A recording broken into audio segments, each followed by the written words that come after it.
Bonjour, très heureux de vous retrouver dans Bourse et Valeurs, à nouveau chaque semaine autour d'un dirigeant ou d'une dirigeante de société cotée, une émission en ligne sur liondécideur.com et les réseaux sociaux. L'actualité de la semaine, bien sûr, c'est le vent de panique qui souffle sur les places boursières face à l'extension dans le monde de l'épidémie de coronavirus. L'indice régional LPB40 n'échappe pas à la règle avec un tassement de 3,5% sur un mois glissant. À retenir la publication des résultats de SEB, activité en hausse de 8% à 7 milliards 300 millions d'euros et résultat net en tassement de 9,4% à 380 millions d'euros. À signaler aussi et surtout que le coronavirus va représenter une perte de 250 millions d'euros de chiffre d'affaires pour le groupe lyonnais au premier trimestre 2020. En bourse à 113,20 €, SEB affiche une perte de 19,6% sur un an, mais reste sur un gain de 70,6% sur 5 ans.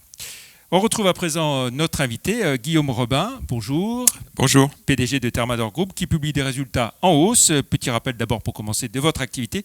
Vous êtes dans le secteur de la distribution de matériel et de produits pour l'univers du bâtiment au sens large, on va dire ? À bâtiment et industrie, donc circulation des fluides dans le bâtiment et l'industrie. Et nous sommes une société de distribution d'accessoires organisée en petites entreprises, puisqu'aujourd'hui nous avons 16 sociétés commerciales qui font ce travail. Alors on revient sur l'année 2019, une année très positive, tant en termes d'activité que de résultats, et puis avec encore de la croissance externe. Oui, mais je reviens tout d'abord sur la croissance organique, parce que dans nos métiers, faire une croissance organique supérieure à 8%, c'est très bien. Et effectivement, de la croissance externe avec la société que nous avons acquise fin d'année dernière, puisque ça nous a permis de croître de 18,5%, et une petite opération de croissance externe en fin d'année 2019, au travers de la société Distrilabo qui fait 5,5 millions de chiffre d'affaires. On va rappeler donc le chiffre d'affaires consolidé du groupe. 369 millions d'euros cette année, et donc on a quasiment doublé, enfin un peu plus que doublé en 10 ans. Voilà. Et puis le résultat net aussi très positif, en croissance encore. Oui, résultat net en croissance de un peu plus de 11%, à plus de 32 millions, donc je dirais que les choses vont bien dans le groupe Thermador. Voilà, vous évoquiez les acquisitions, une dernière qui devrait intervenir d'ici la fin du premier semestre 2020, et puis vous dites qu'après vous allez faire une pause parce que vous en avez fait beaucoup depuis 2015. Exactement. Alors il y a encore un dossier qui est je dirais fort avancé avec la société Thermacome. Si nous arrivons au bout de ce dossier, nous avons dit et écrit que nous allons nous concentrer sur l'intégration parce que nous avons énormément de projets à faire pour améliorer l'efficacité de l'ensemble. Alors pour 2020, évidemment, une grande inconnue, l'effet du coronavirus, sachant que vous êtes concerné directement parce que beaucoup de vos approvisionnements viennent de Chine. Oui, on a 35% de nos approvisionnements en Chine, 2% à Taïwan, mais c'est essentiellement la Chine qui est touchée aujourd'hui. Nous suivons nos fabricants d'une manière très étroite. Les fabricants qui sont nos partenaires sont éparpillés un peu partout en Chine, donc certains sont touchés directement, d'autres pas du tout. Certains fabriquent des produits qui sont également fabriqués en Italie, certains pas. Donc c'est une situation complexe, mais pour l'instant nos stocks nous permettent de tenir le choc. Voilà, c'est ce qu'évoquait également Seb ce matin en présentant ce résultat. Vous avez des niveaux de stock qui vous permettent de tenir le coup, le choc ? Oui, je pense que sur les produits les plus critiques qui sont, je dirais, 100% fabriqués en Chine, nous avons des stocks qui nous permettent de voir venir jusqu'au mois de mai ou juin. Donc pour l'instant, pas de panique. Donc rien de problématique pour l'instant, mais il ne faut pas que ça dure trop, quoi, en résumé. Oui, si l'activité mondiale s'arrête, on s'arrêtera avec.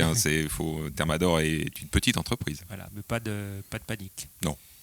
Alors dans ces conditions, bien sûr, c'est difficile de faire des prévisions sur l'ensemble de l'exercice 2020.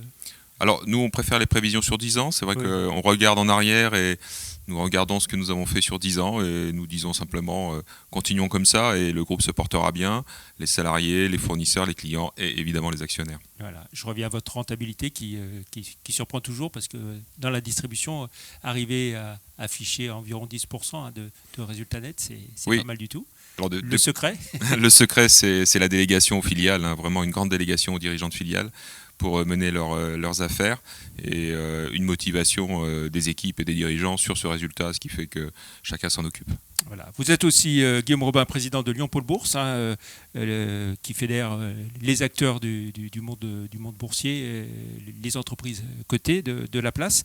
L'écosystème boursier fonctionne bien dans la région ? Oui, puisque parmi les quelques IPO que nous avons eu en France, 38% viennent de la région, hein, 2 de Grenoble, 1 de Lyon. Donc on voit toujours qu'il y a eu du dynamisme, hein, sur la région et un écosystème qui fonctionne. Des sociétés qui sont là et qui vivent bien, et puis de nouveaux entrants. Donc c'est très bien, Lyon est dynamique. Est-ce que vous n'êtes pas frustré parfois justement par rapport à ce beau tissu qui n'est pas plus d'introduction, même si les rares, elles ont eu lieu pas mal dans la région, mais... Alors, c'est un phénomène français, européen, mondial, hein, qui aujourd'hui ne favorise pas le financement par le marché.